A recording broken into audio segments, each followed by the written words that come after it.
What's going on, guys? Welcome back to another video. So today I'm going to go over some sump pump information with you guys that are looking to do one on any make or model truck, just not an L5P. Now, there's a lot to sumps, a lot of underlying stuff. They're not really hard to install, but the concept of everything is kind of new to me because the L5P does come with a factory lift pump, and I've never messed with any of this stuff before, but there's always a first for everything. So let me go over to the back of the truck and go over a bunch of information with you guys. So like I said last week, my buddy Mark DeCola, he set me up with a Beans sump from Bean Machine. Now, there's a lot of different options you can go with sumps.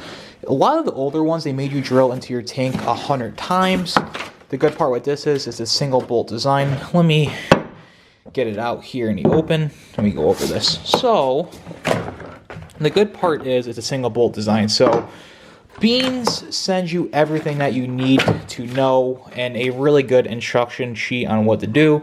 They send you the 3-inch hole saw and all that good stuff. Now, you're going to take your hole saw here, your 3-inch hole saw, cut a hole in the bottom of the tank. You're going to slip this in there. So this is basically going to go into the hole you just cut, up and in, sit down in there. This riveted edge, or this groove here, will sit at the bottom, and that's what will hold it in the tank like that. That'll be sitting in the tank. This goes on the bottom. The single bolt goes through, screws into here, and that's pretty much your sump. Now, how this works is it's gravity fed. Now, if you have a normal lift pump or a FASS that's currently installed on this truck, how it works is the FASS right here, there's a straw that goes up and down into the tank. The FASS pulls up the straw out the tank to the FASS, then up to the front of the truck to the engine. What the sump does is it goes on the bottom of the tank like this, and you have 36 gallons of fuel pushing down on this to make it gravity fed. And the good part is this will get every last ounce of fuel out of the truck, and you don't have to worry about air getting into the system with a draw straw, because a lot of times like this truck is having the issue of either the draw straw is not all the way down in the tank, or it's sucking air over time the draw straw cracks. So basically drawing from the lowest point is better. And Bean Machine sends, where are these fittings at? Right here, a feed and return. So that's your feed, the bigger bean, which is pretty cool. They call it Bean Machine, and they got a bean basically in there, and then the return. Now, if you're on like a higher horsepower application, you can have 2 feeds off this, and then it returns somewhere else, or you can have a feed and return. This isn't going to be nothing crazy. This isn't going to be a 2,000 horsepower truck by any means, so we're just going to go with the single feed and return. Now, I got to take a look under the truck. I'm not exactly sure how the sump is mocked up at this point in time. I don't know if they put the return, they punched a hole in the filler neck and did a return or whatnot. I want to try, if possible, to retain this basically right here, return. They do give you a cap if you do not want to basically use the return line, but you got to think about it is that if you're returning to the filler neck, fuel's going to go in the filler neck, down the tank, and just get a whole bunch of air into it. Basically right here, this is going to be the return from the front of the truck. They already ran through the FASS, so it's going to be clean, non-airy fuel. And in my mind, that might just work a little bit better. Now, does that really mean anything at the end of the day? Probably not.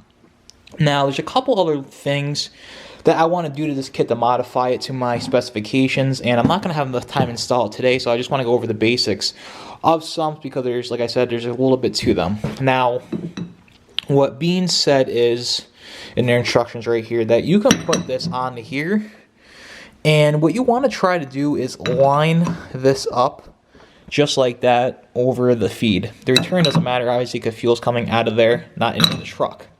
Now, they said it doesn't matter where you have it, if you have it there, like that, or however, whatnot. I kind of care about that a little bit, and it probably means nothing, but on the bottom of the sump here, there is a drain. Now, this drain is to, say you ever get bad fuel, or you accidentally put gas in there, or whatever you need to drain it for, there's a drain plug. What I want to do is take it just like this, put this on here, and then just like this where I want it, run the bolt through the bottom side, right there, and then drill a hole out here and get a longer bolt, kind of like this bolt. So when I drop it into the tank, I know for 100% this is lined up. Now, does that really mean anything? No. Will it affect anything what I'm going to do? Definitely not.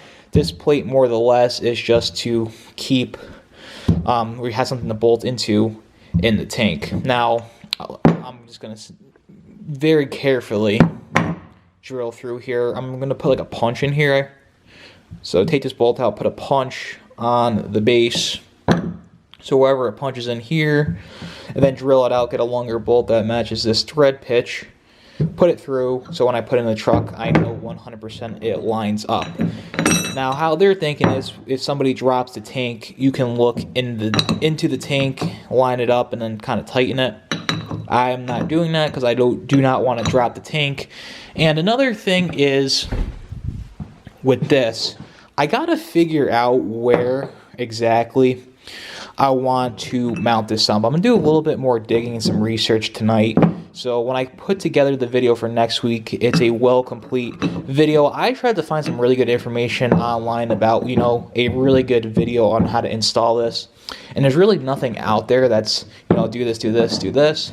And especially here, like when you drill with this, you're going to get a burr. It doesn't say anywhere on here, it says, you know, just to clean up the hole. They do have a deburring tool, which is nice. It's actually made for taking off burrs. And you can clean it up and have a really nice look. This tool's like $8 at Lowe's, I believe I got it. So I want to go like a step-by-step full everything. But this tank is kind of weird. Getting back to my last thought. This bolt's going to end up going through the top of this. And the basket, where I want to drill it, it's going to hit the basket. Now, I'm not entirely sure whether or not I want to drill the basket. The basket is, let's see. The basket is right here. Now, that's where everything in the fuel tank comes down, and I don't know if I want to drill into there. Up here, there's really no good spot to drill. It's not flat enough, and there's letters, as you see right there. All the stuff on the bottom. Now, I gotta see exactly how I want to do this, and also too, the truck does have half a tank of fuel, so I'm gonna have to drop the fast, and I want to do some research on how to do this without making a huge mess on the floor. So basically,